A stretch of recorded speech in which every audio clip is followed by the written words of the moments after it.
Olá, meu amigo, minha amiga, um prazer mais uma vez estar aqui com você. Vamos pegar o que você aprendeu na semana passada sobre threads, escalonadores, né? Vamos recordar um pouquinho de processo para a gente poder fechar esse assunto que é muito importante para o seu curso aí. Então vamos colocar aqui no slide. E na aula passada eu passei para vocês dois vídeos. Um vídeo falando sobre escalonadores, tá ok? Como é que o sistema operacional escolhe qual vai ser a próxima tarefa, qual vai ser a próxima instrução a ser executada. Quando ele faz isso, ele cria uma escala. Ele faz o quê? O escalonamento da tarefa A com a tarefa B, ou para a tarefa A para continuar a tarefa B, depois para a tarefa B para começar a C, depois para a C para retomar a. Isso aí é o que nós chamamos de escalonadores. E os threads? Threads são chamados de pequenos processos ou processos finos ou processos light, tá ok? Que, na verdade, se ocupam apenas de um espaço de endereçamento do processo pai, entre aspas, para executar um monte de outras ações. Então, pensando nisso, vamos passar no nosso material aí o que você viu nos vídeos da aula passada rapidamente. Então, definição de thread. O que é thread? É uma unidade básica de utilização do processador. Assim como o processo, assim como o processo. Porém, o processo, lembra, você precisa conhecer isso. O processo ele tem três partes.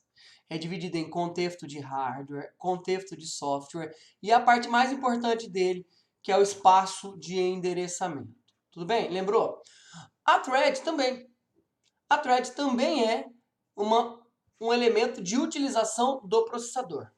Então, de forma simplificada, o que é a thread? É uma subrotina, um subprograma, que vai ser executada de forma, olha só que interessante, assíncrona. Assíncrona. Lembra lá atrás, fazendo uma volta aí, que você estudou o conceito de interrupção e o conceito de exceção? Lembra disso? Interrupção assíncrono, exceção síncrono, não é isso? Interrupção externo, exceção interno. Lembra disso? Exatamente. Um evento interno é uma exceção. Por exemplo, divisão por zero. Agora, um evento externo é uma interrupção. Por exemplo, uma entrada de um sinal qualquer para matar um programa, para executar uma ação ou para criar uma thread. Então, a thread é um evento assíncrono, ou seja, ele vai criar uma interrupção, ele vai entrar como se fosse um novo processo. Então, ele vai ter o quê? Ele vai ter uma entrada concorrente, tá vendo? Ele vai ser executado de forma concorrente ao programa chamador. Vai ser executado de forma concorrente, pode ser paralelo, tá? Paralelo, dependendo do tipo de processador. Se você tiver um processador aí multicore, você pode executar isso num núcleo e o programa concorrente no outro núcleo, sem problemas. Bom, o thread ele possui o que? Linhas de execução dentro do mesmo processo. Então, quando um processo é criado, ele tem uma única linha de execução. Professor, posso dizer que todo processo tem uma thread? Basicamente. Posso dizer que todo processo tem uma única linha de execução, eu vou chamar essa linha de execução de thread. Agora, um processo pode ter mais de uma thread? Com certeza, várias threads. Posso existir uma thread sem estar ligada a um processo? Não. Sabe por quê? Porque a thread, dificilmente ela vai existir de forma independente. Você cria uma thread exatamente para você não criar um novo processo. Quer ver um exemplo? Eu quero colocar negrito em uma palavra no Word. Para que eu vou criar um processo? Porque, assim, se não fosse a thread, você deveria criar um novo processo só para colocar o negrito e encerrar aquele processo. Criar uma thread é muito mais rápido. É isso que eu postei para você, por isso que eu coloquei lá dois vídeos longos para você assistir durante a semana, para você visualizar todas essas explicações, tá? Então, um processo pode requisitar ao sistema operacional a criação de várias outras threads. Significa dizer que se você matar o processo pai, você provavelmente vai criar uma reação em cadeia. Processo informal, o processo, desculpa, informa qual rotina será executada pela thread. Claro, se o processo ele é o pai daquela criança, então eu quero salvar. Então, para salvar, eu vou criar um novo processo, uma cadeia. Não, posso criar o quê? Várias threads, cada um para resolver uma coisa, que talvez seja muito mais rápido e eficaz do que criar um novo processo. Tá ok? Então, e aí, um processo pode contar com duas ou mais threads simultâneas. Não é só duas, não. Bom, para a gente revisar, a gente já falou muito disso aí, tá? O que é um programa? É um código a ser executado, um processo é um programa em execução, é um programa em execução com várias instâncias, é composto desses três caras, você precisa conhecer isso aí, tá? Ele muda de estado e você foi perguntado em várias vezes na prova sobre a mudança de estado, tá bom? Estado de execução, estado de espera, execução, espera, tudo bem? E estado de pronto. Tranquilo? Um programa pode ter mais de uma instância, ou seja, processos podem ser independentes, pais de outros processos, compartilhar recursos. Com certeza. Lembrando, não necessariamente, presta atenção, um processo que compartilha recursos com outro processo é pai daquele processo. Não necessariamente. Um processo pode ser pai de um processo filho, tá ok? Ou um processo pode simplesmente compartilhar recursos com outro processo. São coisas diferentes. Bom, e aí? Qual a diferença entre um processo e uma thread? O sistema operacional, para a thread, não precisa criar o quê? Uma duplicata do espaço de endereçamento para o processo. Ao invés disso, a nova thread, o quê? Utiliza o mesmo espaço de endereçamento. E isso é a coisa que eu chamei sua atenção na aula 4, no material 4, falando sobre o espaço de endereçamento. É lá o espaço, o local, que a gente vai o quê? Endereçar as coisas que você deve fazer lá na memória, onde esse processo está escrito. Então, por outro lado, o processo é completamente duplicado. A diferença entre processo e thread é essa. Um novo processo, ele tem que criar os três elementos. Um novo processo, seja ele um processo filho, tem que criar os três elementos outra vez. Então, aqui é o processo pai, vou colocar aqui D de dead, tá ok? E aqui processo filho. Vou colocar um F aqui de filho, tá ok? Pode ser PP, pai e PF. O thread, não, ele pega e faz o quê? Ele pega e se aproveita desse cara aqui, o espaço de endereçamento, e cria apenas o quê? O contexto de software e o contexto de hardware. Por isso é mais fácil criar esse bicho pequenininho aqui embaixo do que criar um novo processo. Isso aqui custa mais tempo de processamento, custa mais espaço do que esse cara aqui. Tudo bem? É o custo bit. Bom, aí aqui a gente só reforça, tá? Ao contrário do que acontece com processos diferentes, para os quais um grande número de informações sobre o estado do processo precisam ser salvas, no chaveamento entre threads de um mesmo processo, apenas alguns poucos registradores precisam ser guardados. Tudo bem? Você viu isso lá no curso de arquitetura de computadores, tá? No curso de arquitetura de computadores, você viu os chamados registradores especiais. Registrador de dados, registrador de estado. Esses caras, eles são muito ocupados, ou seja, o seu processador tem que parar muito para atender a criação de um novo processo. Já de uma nova thread, ele não precisa de tudo isso. Tranquilão? Ótimo. Então, por isso que as threads, tá? E a pronúncia é essa mesmo, threads, tá? Threads. No vídeo, o professor falou thread, tá errado. Beleza? Eu até lembrei de falar isso aí. Eu ia até gravar um vídeo para o professor falar as threads, tá errado. A pronúncia correta é thread, tá? Mas se você quiser, assista alguns vídeos de inglês falando thread, ou coloca no Google, a tradutora vai falar thread, tá? Não thread, tá errado. Beleza? Depende, o cara é britânico, né? Eu não sei muito bem inglês britânico aí.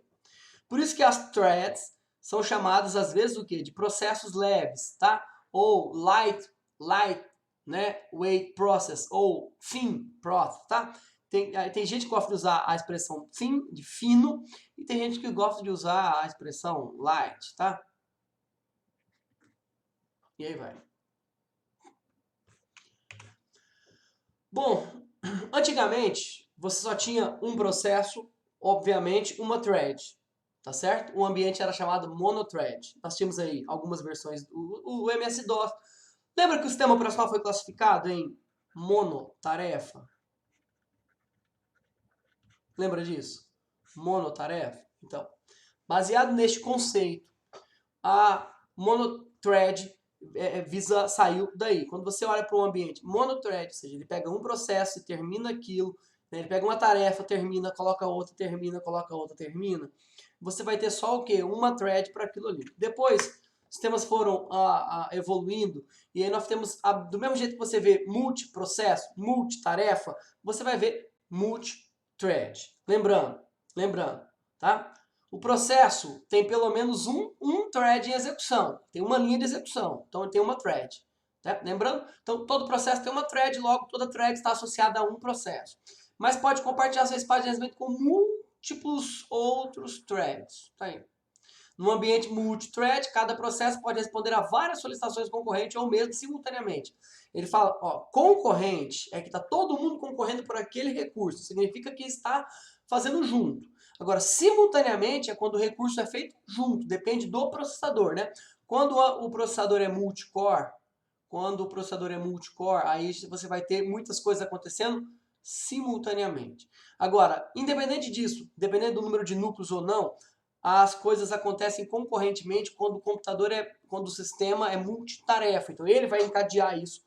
Ó, para essa, começa essa, para aquela, começa a outra, tá bom? Ou não, faça essas duas, faça essas quatro, faça essas 6 e assim vai. Olha só que legal. A grande vantagem de thread é a possibilidade de minimizar a alocação de recursos do sistema. Além de diminuir o overhead. O que é overhead? É a quantidade de processamento. Tá bom? O overhead é aquilo que você está fazendo nessa pandemia na cabeça da sua mãe.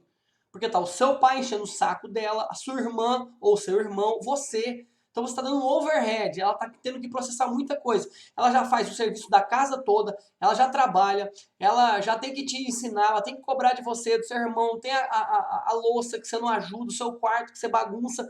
Então ela fica doida. Quando sua mãe fala assim, eu tô ficando doida, você fala, mãe, a senhora tá com overhead. Tá bom? É isso aí que está acontecendo.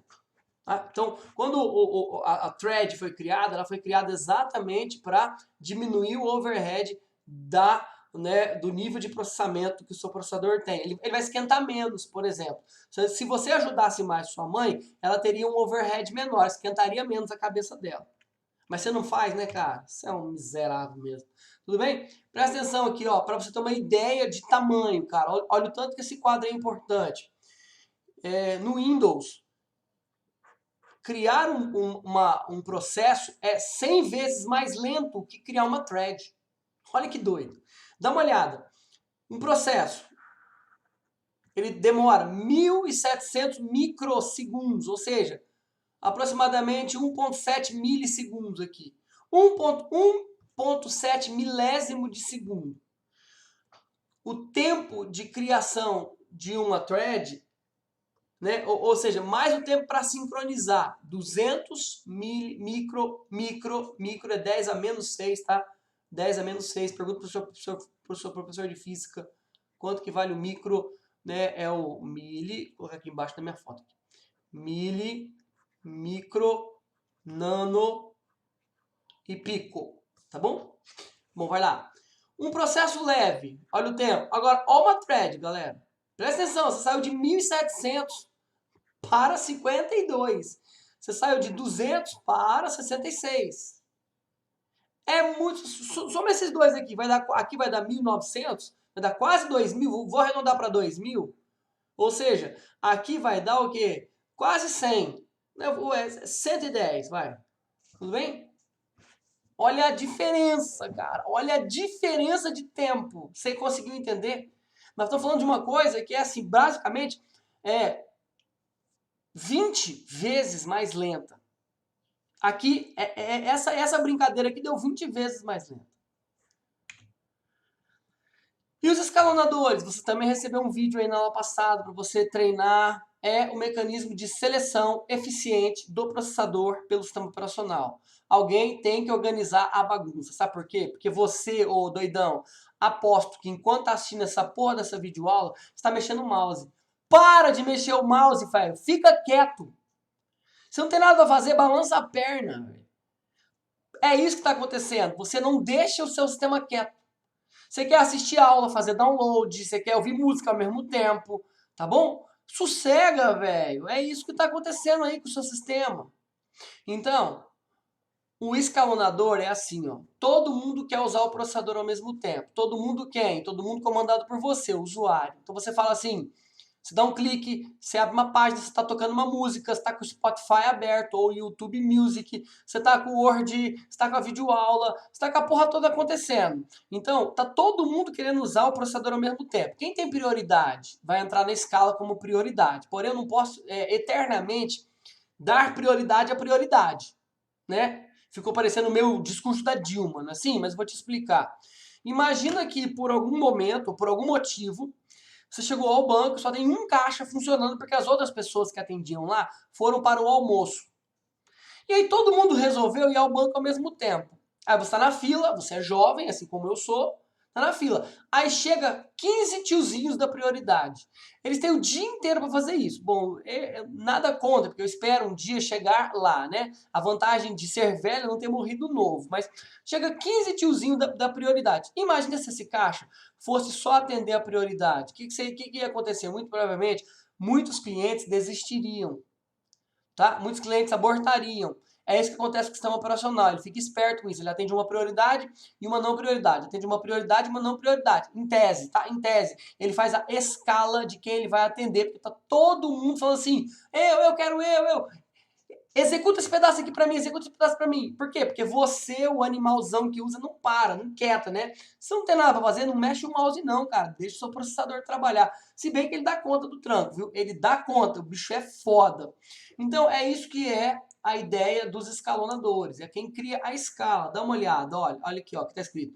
É uma alocação eficiente do processador para o que? A eficácia global do sistema. Claro, ele tem que entender quem ele vai executar primeiro, quem ele vai executar depois, etc. Tá? Então, diversos algoritmos foram desenvolvidos. Diversos algoritmos para escala. A gente não vai entrar nesse mérito aqui, porque o seu curso é SO1, né? Sistemas operacionais básicos. Mas a gente poderia estudar. Existe um curso chamado Complexidade de Algoritmos. É aqui que a gente olha os algoritmos de escala, mede a eficiência, a eficácia, se compensa, não compensa. Sabe por quê? Às vezes o cara cria um algoritmo que vai diminuir, que vai melhorar em 5% o desempenho da escala. Melhorou? Melhorou. Porém, ele é tão complexo que isso vai causar um transtorno em hardware, que o transtorno que o algoritmo causa é maior do que o benefício que ele veio trazer. Portanto, não compensa usar esse algoritmo. Os caras chegaram à conclusão que é melhor usar um algoritmo mais simples, um algoritmo do tipo FIFO, fila, né? Primeiro que chega é o primeiro que será atendido. Não tem prioridade, não tem nada. Chegou na fila, vai ser atendido. Ah, mas eu sou velhinho, não importa. Tá bom? Do que você tentar implementar alguma coisa do tipo MMU, do que, sei lá, algum outro algoritmo de escala que vai ter um custo de implementação muito grande. Imagina o seguinte, a loja lá que vende vai precisar de ter um funcionário a mais só para atender a prioridade. Só o salário dele já o que é maior do que se você tivesse a reclamação de atender todo mundo na ordem de chegada. Então, você precisa, como projetista, pensar isso. Como esse curso não é um curso de complexidade de algoritmos, a gente só vai o quê? Se limitar a falar sobre as escalas e falar que existem alguns algoritmos aí, tá bom? Bom, o que enalteceu o trabalho dos algoritmos? A multiprogramação, ou seja, o ambiente multitarefa e etc.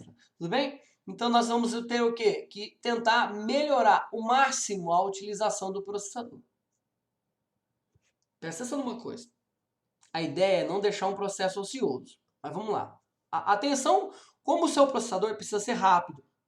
Na verdade, seu processador é rápido, né? Eu que sou retardado.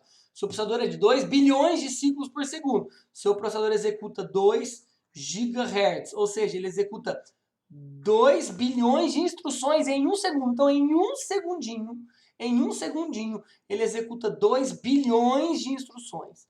Tá bom. Agora, seu sistema operacional tem que ter uma sacada muito rápida. Seu sistema operacional tem que ser muito inteligente para pensar isso aqui, ó. Você está lá usando o Word. Aí você pediu para salvar. Aí abre uma tela falando assim, coloca aqui um nome, um arquivo e confirma. Ok, deseja salvar?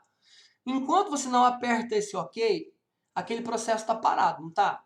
processo não pode continuar, ele não pode aceitar por você. O que tem que acontecer então, jovens?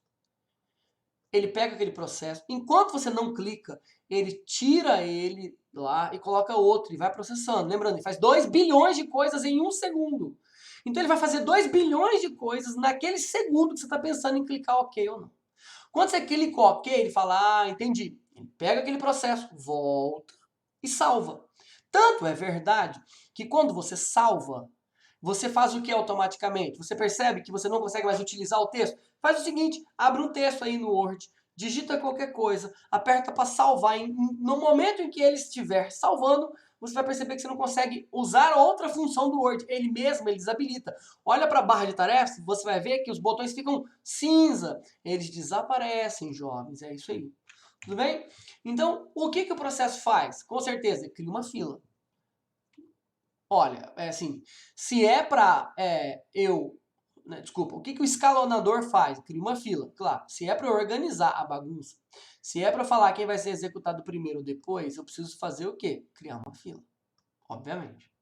Então a fila, né, ou um buffer, que quer dizer fila em inglês, é para você o quê? Criar os processos, né, colocar eles na fila e falar assim, vou executar a tarefa 1 do processo 1. Agora eu vou executar a tarefa 1 do processo 2. Agora eu vou executar a tarefa 2 do processo 1. Agora eu vou executar do processo 3 a tarefa 1. E assim vai. E aí ele vai brincando com essa execução. Já te mostrei isso lá atrás, quando eu falei de interrupção e exceção. Tá? Um novo processo é criado inicialmente, colocado na fila de processos prontos. Isso aqui é a revisão de processo. Tá? E assim, os processos no estádio pronto, né, vão ficar nessa fila. Então, a gente está voltando lá no estado de novo. Aí o processo fica pronto. Aí ele fica aqui na fila. Beleza? Foi para execução. Terminou. Ou não. Para esse processo. Então ele vai para espera. Aí volta para pronto. Ou então ele volta lá para pronto para esperar o cara fazer o quê? O cara confirmar, fazer alguma coisa. É um evento. Bom, o uso de dispositivos como unidade de fita, enfim, olha só. Aqui eu vou até tirar a unidade de fita, vai, vamos colocar assim, um CD, um dispositivo de DVD, CD, DVD, ou olha só a diferença. O HD magnético para o HD SSD. Quem que é mais rápido? O SSD é mais rápido. Então você vai perceber que quanto mais lento o dispositivo, tá? Mais lento o dispositivo, ele vai o quê? Ele vai implicar necessidade de espera. Espera é ruim. Significa dizer que você tem um baita de um negócio chamado processador que vai ficar ocioso. Não pode ficar ocioso. Você tem que torar o pau. Fala assim, meu filho, se aquele processo depender de algum evento externo, se aquele processo for demandar muito tempo, tira ele, põe o outro até aquele problema ser resolvido. Depois você traz ele. Nós temos um problema, chama inanição ou starvation, tá? Inanição. Inanição é quando o sujeito morre de fome. Inanição, morreu por inanição. Já ouviu essa frase? Tá. É o quê? Quando você esquece, entre aspas, tá? Desculpa. Quando você esquece o processo. Esquece, tadinho. Ele não foi alimentado, ele morreu de fome. Foi esquecido. Ele foi deixado de lado. Não, peraí, que eu tenho uma outra coisa para fazer. Não, peraí, que eu tenho outra coisa para fazer. Não, agora você pode falar comigo? Não, peraí, que eu tenho outra coisa para fazer. O cara desistiu. Tá? Então, o processo trava. Aí você tenta resgatar, às vezes ele tá emburrado, não quer mais, às vezes ele vai. Entende? É igual quando você briga com a namorada. Você tem que dar um tempo, ou ela larga, vai embora, ou né, você insiste e ela acaba voltando, tudo volta às pazes. É normal, isso aí é do ser humano. Tudo bem? Bom, como é que funciona então o escalonador? O escalonador é um programa responsável pelo trabalho de escolher os processos e de escalar a execução. Bom, nós já falamos isso, você já assistiu um vídeo sobre isso, tá bom? Aqui é só para a gente poder fazer uma revisão em cima do nosso material. Então, eu posso dizer o quê? Que o escalonador, ele seleciona quem vai o quê? Competir pela CPU. Ele faz a escala. Só pelo nome você já tem que lembrar. O escalonador do processador escolhe, dentro dos processos prontos, aquele que será executado. Entendeu isso? Por isso que a gente classificou o processo entre pronto e execução. Por que ele não falou entre os processos que estão em espera? Porque espera você não pode fazer nada. Você está lá em espera, esperando alguma coisa acontecer. Depois ele vai para pronto. Nem para execução ele vai. Não existe essa troca. Só existe essa troca aqui. Bom, uma diferença marcante entre tipos de escalonadores é o escalonador de processos, né? Ok? E o escalonador do processador. O escalonador de processo ele faz o quê? Ele executa com uma frequência bem inferior. Por quê? Porque o sistema operacional está controlando isso, tá?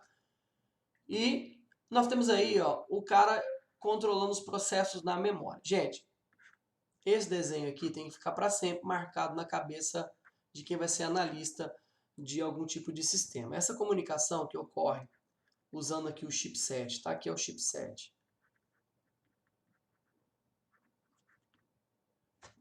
Na verdade, vou fazer o desenho aqui, ó. Vou fazer aqui um desenho para você. Assim, ó. Eu faço esse desenho sempre em sala de aula. Aqui é o processador. Aqui é o memória cachê. Memória cachê. Aqui é o chipset norte, que é o chipset norte. Aqui é a memória RAM. Aqui é o chipset sul. E aqui estão ligados a maioria, não todos, porque alguns podem ser ligados aqui já direto, tá? A maioria dos dispositivos de conexão, por exemplo, HDMI, USB, porta PCI, bem, a porta SCSI, a porta serial ATA, onde você liga o seu HD, etc. Bacana? A eSATA, a Extended SATA, aí vai. Então, a comunicação que vai daqui para o processador e para a memória, ela é bem mais lenta do que a comunicação que vai direto daqui para a memória.